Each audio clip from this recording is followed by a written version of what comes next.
edition of the Night Report podcast. I'm your host, Mike Broadbent. Joining me in this Ohio State football preview is Alex Gleitman, friend of the show. Glad to be on the same team once again at On 3. He is the Ohio State insider from Lettermen Row, which is the Ohio State On 3 site. Alex, thanks for joining us, man. Hey, Mike, thanks for having me. It's a little bit of a homecoming here. Obviously, when I was with Rivals, I contributed to the Night Report, and so it's nice to have you guys, as you said, back on the same team, working with you, working with Richie, the whole squad. If he lets me actually onto the board and I'm allowed to get some posting capabilities, would love to drop by and say hi to everyone. But hate to be across from you guys on the matchup this weekend, but excited to be back with you guys on the same team. So. Yeah, like he alluded to, longtime fans of the show will recognize Alex from previews of yesteryear and also as a regular contributor to the Night Report when we were at Rivals together. But awesome to be on the same team once again on 3. Before we get into today, this upcoming matchup for Saturday, have to thank our sponsor, FanDuel. Wanted to remind you guys, if you wanted to get some action in on this game, Rutgers opened as a 31.5 point underdog. It went to 32.5. Now it's back at 31.5. Do the bettors know something? Who knows? But if you wanted to get on that action, 31.5 point dogs in Columbus, 55.5 point over under in this game. Alex, though, man, what a difference a year makes. Around this time last year, Ohio State fans were basically ready to send Ryan Day packing. And then obviously the playoffs happened. And things kind of changed their tune. What are the vibes right now in Columbus around this undefeated Ohio State football team? Yeah, I mean, it's obviously positive. I think the surprising thing to some extent this year is how good the defense has been. I'm sure we'll get into that a little bit, but they lost Jim Knowles, went to Penn State. I'm sure he'd like to have that decision back. Matt Patricia comes in kind of a unknown commodity to some extent, did not have a great tenure with the Detroit Lions as a head coach. The Eagles thing, as you're a fan, was kind of a disaster as well. Yeah. He was with the Patriots, but then there was a lot of questions after he kind of flamed out with Detroit and Philly of like, was that just Bill Belichick, right? Like, is he this genius? And I think you're obviously seeing, I think he knows what he's doing. And then, on offense, there was a lot of question marks, a new offensive coordinator, Brian Hartline, new quarterback, a lot of new personnel with all those guys from last year's championship team going to the NFL. So they've obviously performed very well.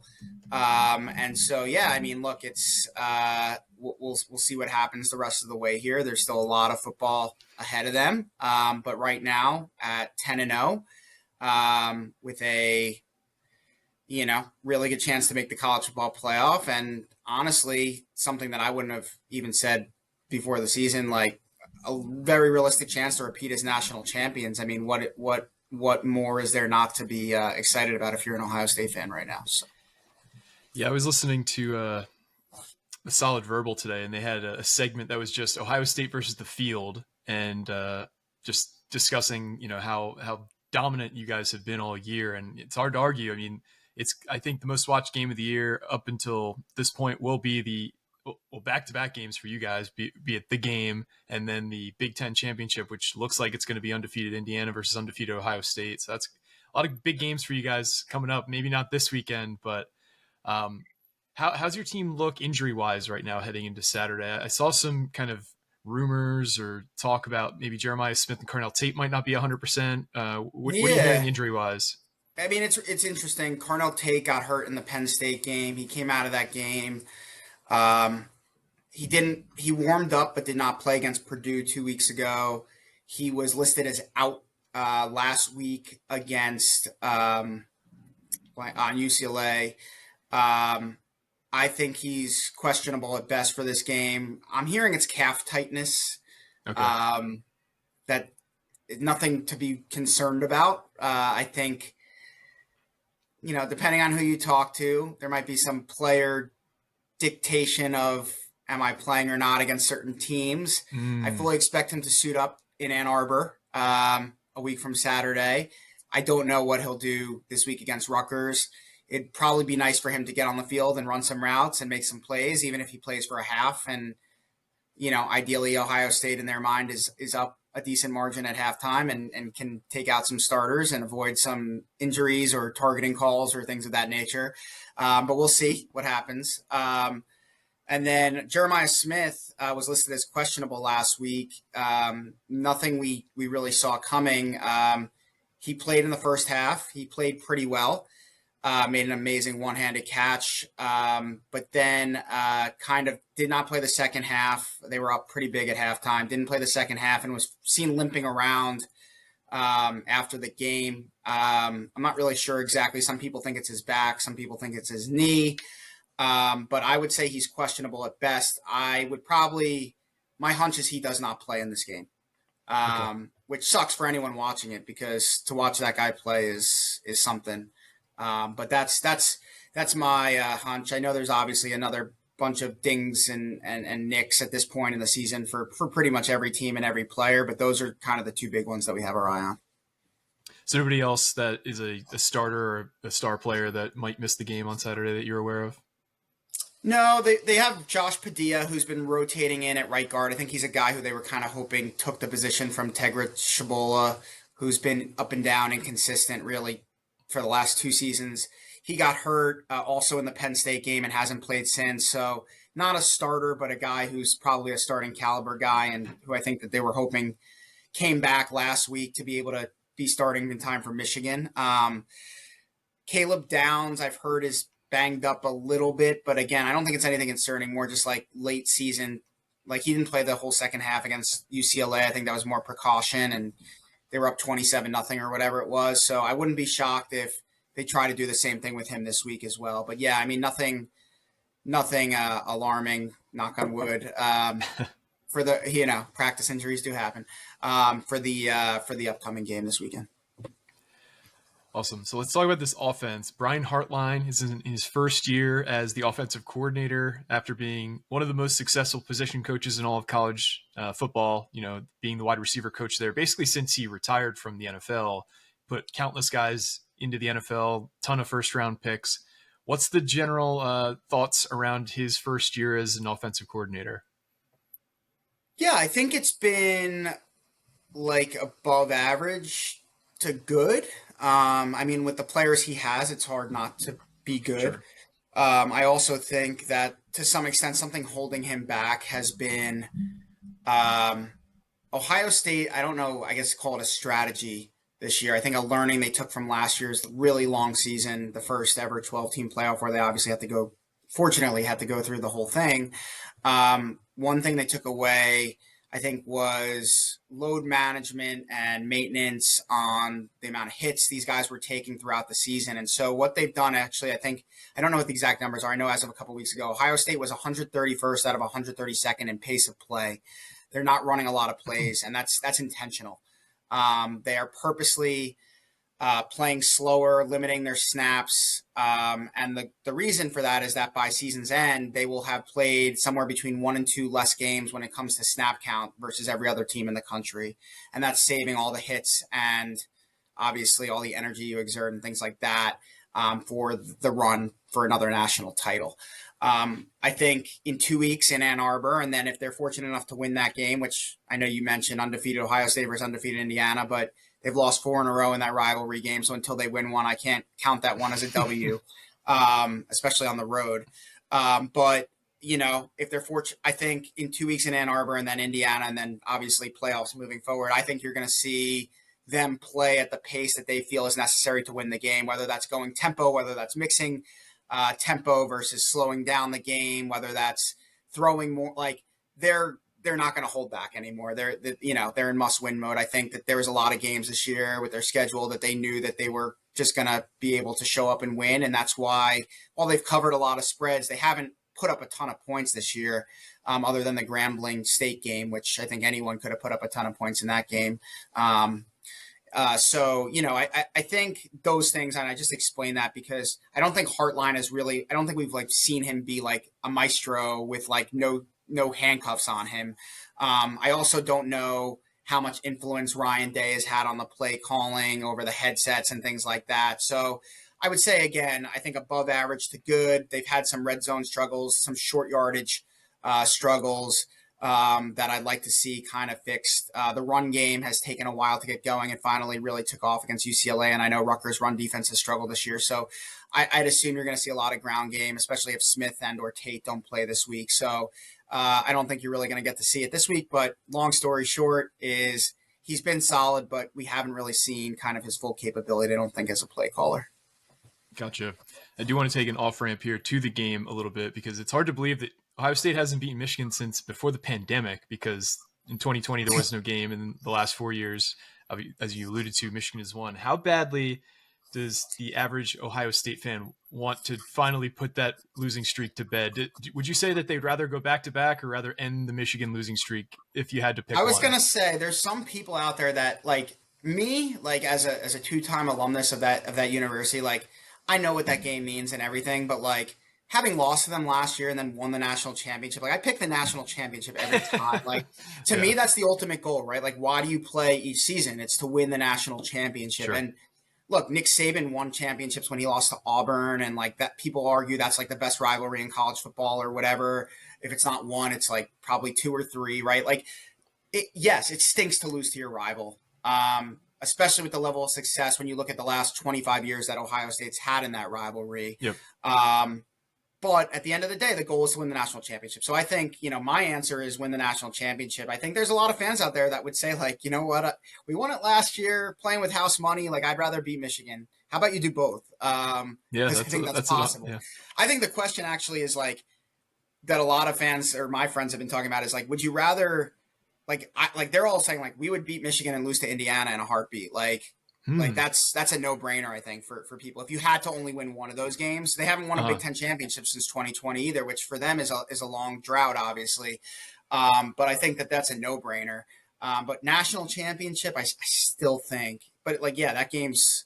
I mean, for Ryan Day, I think that game is so important, and I think the things he learned. I think if they don't lose that game last year, they don't win the national title That's a good point. because of the way that kind of woke them up and flipped the switch on that team.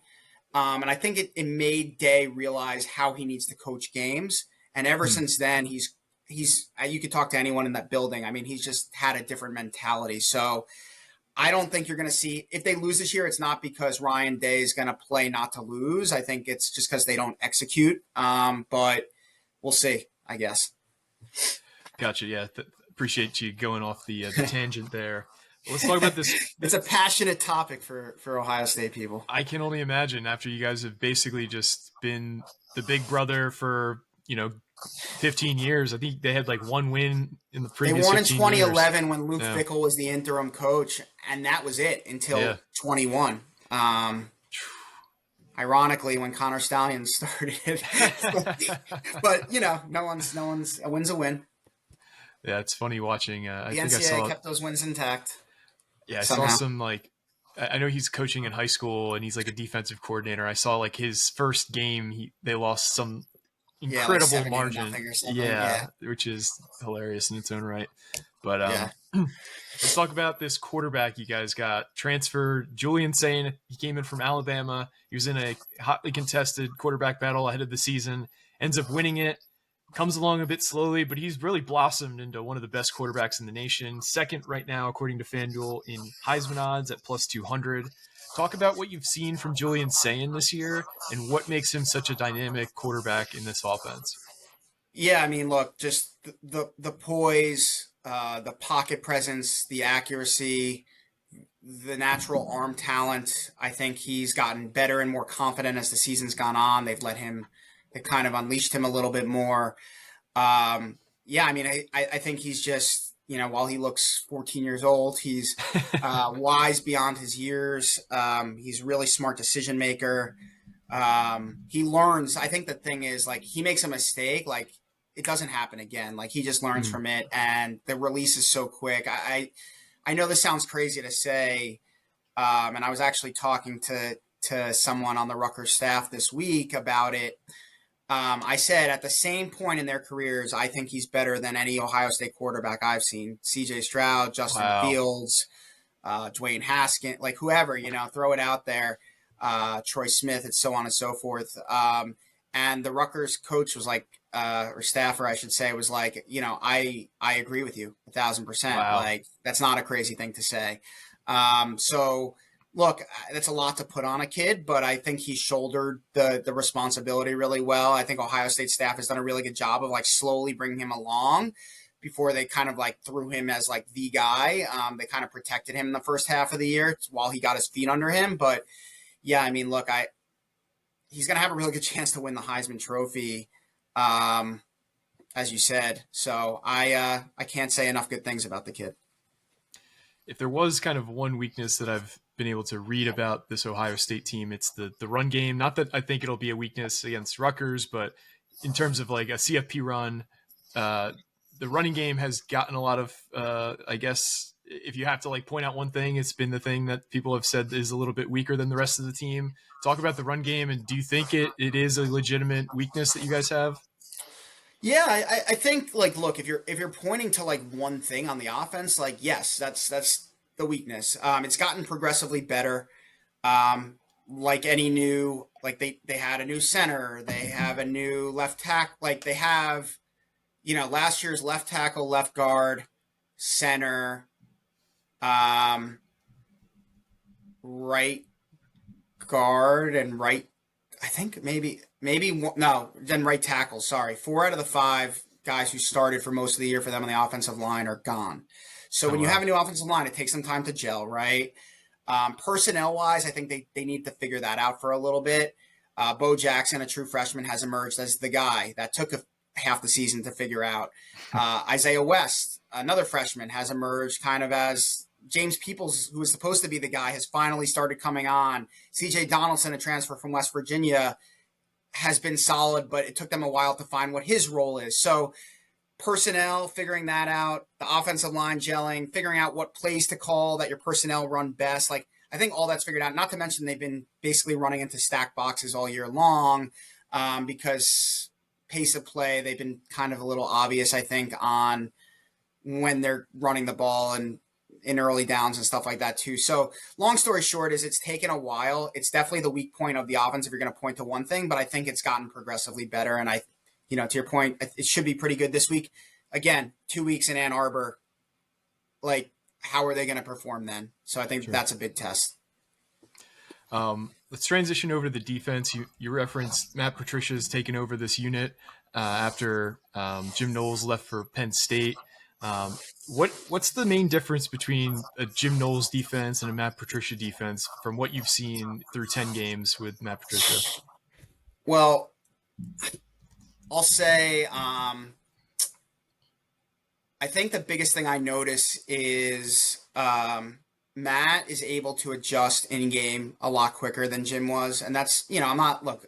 It's easy to like crap on Jim Knowles as an Ohio State person. He left for your rival, like literally called up James Franklin the day after the national championship game and was like, "You still looking for like a decoy?" Like, there's just like there's Wow. so many things. Like, it was a bad situation though. It wasn't a good fit anymore, and like but Ohio State, like, it's not about that. Like Matt Patricia, like Jim Knowles would have to wait till halftime basically to make adjustments. We saw that. Like it wasn't on the fly. Like it was like just get to halftime and I know that they'll adjust. It's within like the next possession for Ohio State right now. Mm, I think they are more aggressive, more attacking. A big complaint from the players with Jim Knowles was like there was too much thinking. It was mm. too complex, and Patricia's just like see ball, get ball, and like, but put you in a position to kind of use your skill set and instincts and go fly around and make plays. And I think he's more multiple. Whether like the defense is actually multiple or not, the looks are multiple. So it confuses the opposing offenses a lot more. Where's the blitz coming from? Like, there's a lot more question marks on that. Where's the pressure coming from? The stunts, the twists, like all those things. Like sometimes they're in an odd front, sometimes they're not. Like the coverages, like they disguise the coverages really well. So I think those are the biggest, and those are big things, but like those are the biggest differences that I see. Ohio State had like up and down defenses with Jim Knowles his first few years. Last year they had a really good defense, but like they also had amazing players. Sure. Um, so like now you're like almost sitting here thinking like, was it Jim Knowles or like were the players just that good? Like with how many NFL dudes they had on last year's team? Like I don't really know the answer to that question, but all I know is this year's defense so far has been really impressive. Yeah, I mean, speak no more than what the Rutgers fan experience was from 2016 to 2019 with Chris Ash's defensive philosophies. If you have 7 first-round picks on your defense, yeah, you could run this base shell all game and get home. But when you have bottom of the Big Ten level players, that's not necessarily going to work the same way. So we hear you there. Um, who would you say along that front seven are some of the most dynamic playmakers on this defense? Yeah, I mean, I think you got to start with the guy who some people have predicted as the number one overall pick in the NFL draft in the spring, and that's Arvell Reese, He's had a linebacker. meteoric rise too. Yeah, I mean, look, he was kind of the fourth linebacker last year, um, which like or third linebacker, I should say. Sorry, they played like a 4-2-5 with Knowles, and they still do. Um, but yeah, he was like the third linebacker last year. And yeah, I think the light just finally came on for him. The weight program, like all that stuff, and he's like an alien. He's a freak. He could blitz the quarterback. He could drop in coverage. He's good in run defense. Like he does everything you want someone to do. And someone who multiple people actually have said to me, like, he reminds me of Lawrence Taylor. Jesus. Just the way he can do, he's just a freak athlete. So that's a guy. Sonny Styles, former safety, became one of the starting linebackers last year. Kind of in his second year as linebacker. Just another super athletic kind of guy, is really good too. So that's a strength for them. I think the edge position is I think you could attack them on the like. They haven't had a great pass rush from defensive end this year. I mean, they lost their 2 starting defensive ends in Jack Sawyer and JT Tuimoloau. Kenyatta Jackson has stepped in. He started to come on, but and Caden Curry's been really solid for them. But these guys aren't like the Joey Bosa's, the Chase Youngs, the Nick Bosa's that we're used to seeing at Ohio State, or even like the Jack Sawyer's, JTT. And inside they've been solid. Caden McDonald is awesome at defensive tackle. And Edric Houston was supposed to be the guy in his second year, but he's kind of had some inconsistencies. And ironically, a Jersey guy, Taiwan Malone from Bergen Catholic, who started Oh his yeah. career at Ole Miss and transferred to Ohio State. Finally, his third year at Ohio State, he was a baseball guy at Ole Miss too. I think finally focusing on football, being in a system that puts him in position to succeed. He's had a really, really strong year. So I would say Caden McDonald, Sonny Styles, Arvell Reese, those 3 guys up the middle are probably the 3 guys you want to pay attention to this weekend. Yeah, Arvell Reese, another in the long line of Glenville kids, dominating at Ohio State. Yeah. Between Ted Ginn, Troy Smith, Dante Whitner, Cardell Jones, Marshawn Lattimore, just stud after stud that have landed there in Columbus. Um, the star on the defense is safety. I had it written out. I can't find the tab now. I'm sorry. It's a Caleb mistake. Downs. Yeah, Caleb Downs, the transfer from Alabama, is just a total stud. Talk about what makes him such a highly sought after NFL prospect. Yeah, I think it's the football IQ. He knows where to be on the field. He knows when he can be a little bit over aggressive or when not to be. Um, just everything, and he could do it all. He could play in the box. He can cover in space. He can blitz. He's really just a crazy crazy talent. I mean, if they wanted to not they're trying not to get him hurt, but he's an excellent return man. He returned a punt for a touchdown against Indiana last year. He hadn't returned punts the whole year, and they just put him back there against Indiana. He returned a punt for a touchdown. So he really can do it all. Awesome player, amazing talent, and Patricia's really using him almost like if you guys are familiar with those defenses in New England, like Patrick Chung a little bit, Oh the way yeah. that they move him around and just do different things with him. How would you expect them to attack this Rutgers offense? I would ask how they would attack the Rutgers defense on offense too, but I think you could really pick any angle that they wanted to. How do you expect this Ohio State defense to try and minimize the abilities of this Rutgers offense?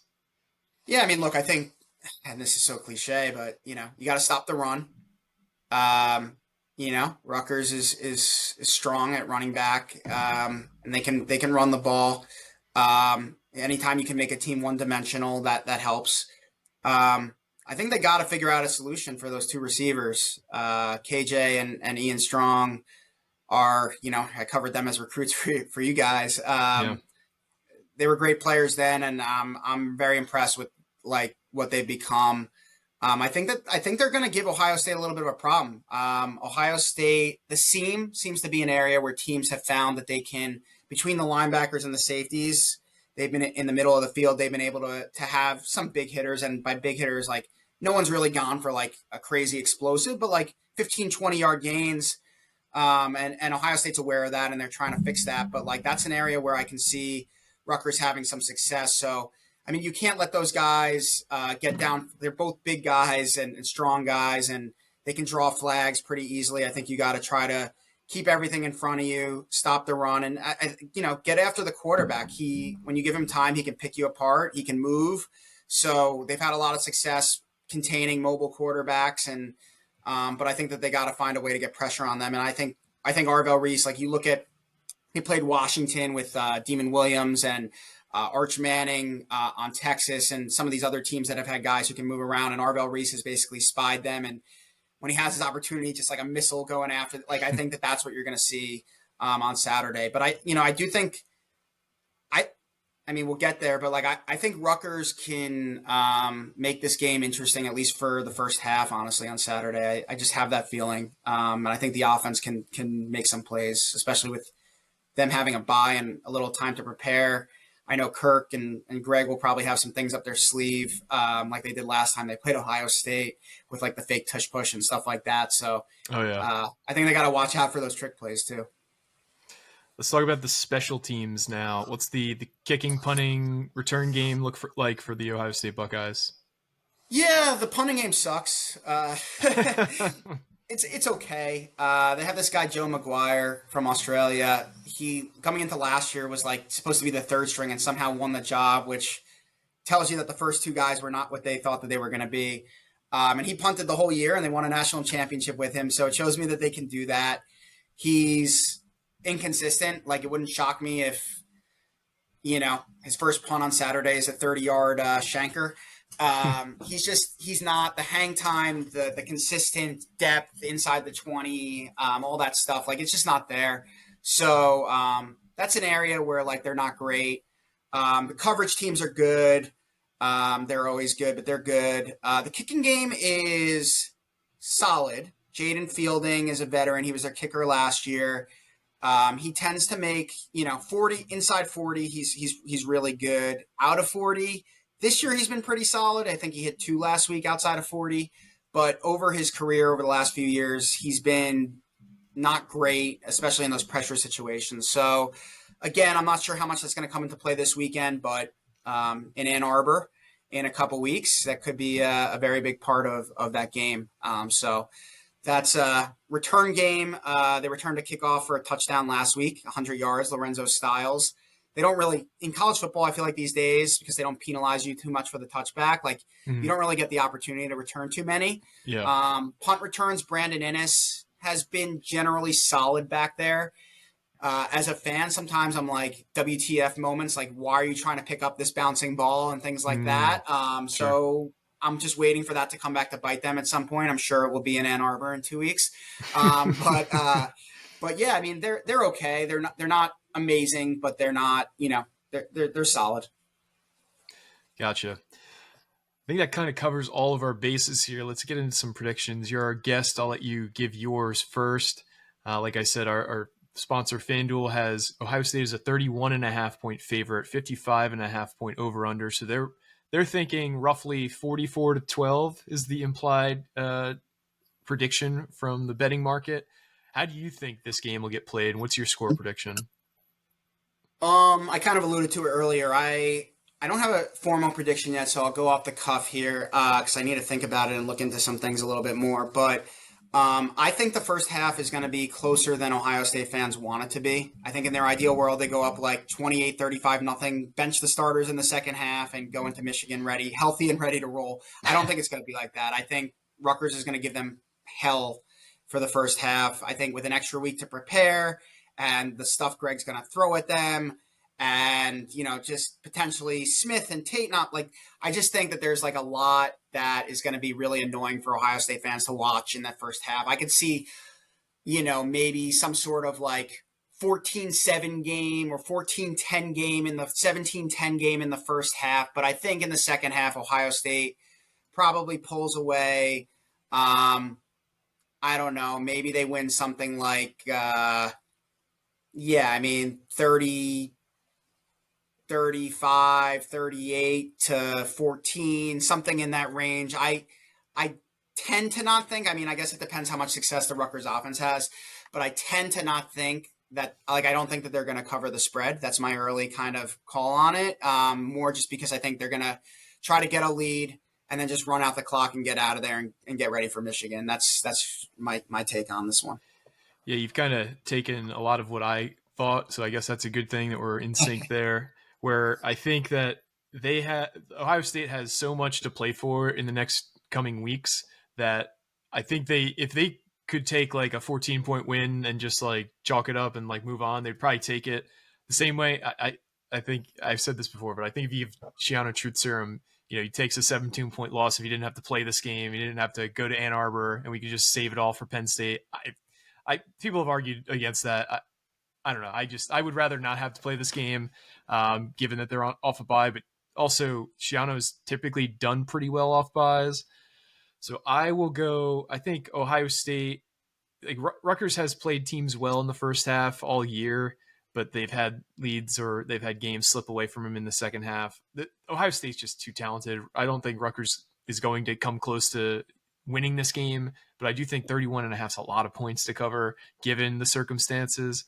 So I'm going to say Ohio State wins 41-17. We'll go. And Rutgers has to find its sixth win, hopefully in Piscataway after Thanksgiving at the end of the I'll year tell you against this, I think Penn I State. have to go back and look, but I think that 17 would be the season high point mark against Ohio State's defense. So even if they lose, they can go home and feel good about that at least, right? Well, that already makes me feel not great about that prediction. I think Illinois put up 16 against them. I think that might be the high, but I might be wrong about that. I don't know. Gotcha. Well, But Alex, that would be, I think it's possible. yeah, no, it's we'll see. I just hope nobody gets hurt for either team, Yes, for either team. Agree. because You guys need to beat Penn State the week after. we got to. It's something that the fan base, it'd be the cathartic release after 2 years straight of frustration with injuries and not living up to expectations. Appreciate you coming on once again, Alex. Tell our listeners where they could find your work and where they could find you on social media. Yeah, I'm on Twitter at Alex Gleitman, AlexGleitman, and as Mike said earlier, LettermenRow.com is the home of Ohio State on three. I live out here in Jersey. I'm in Westfield, so always rooting for Rutgers, except for 1 week a year, which not even the case anymore with the expanded Big Ten, but for the next few years for sure. And still covering a lot of the recruits in the area and things like that. So, as I said, once Richie actually gives me some posting permissions on the night report, I'd love to drop back by and hang out, on the boards and all that stuff with you guys. Well, this will be the peer pressure that is needed to get you back on because we miss your insights. But for me and Alex, this has been another edition of the Night Report podcast. Signing off.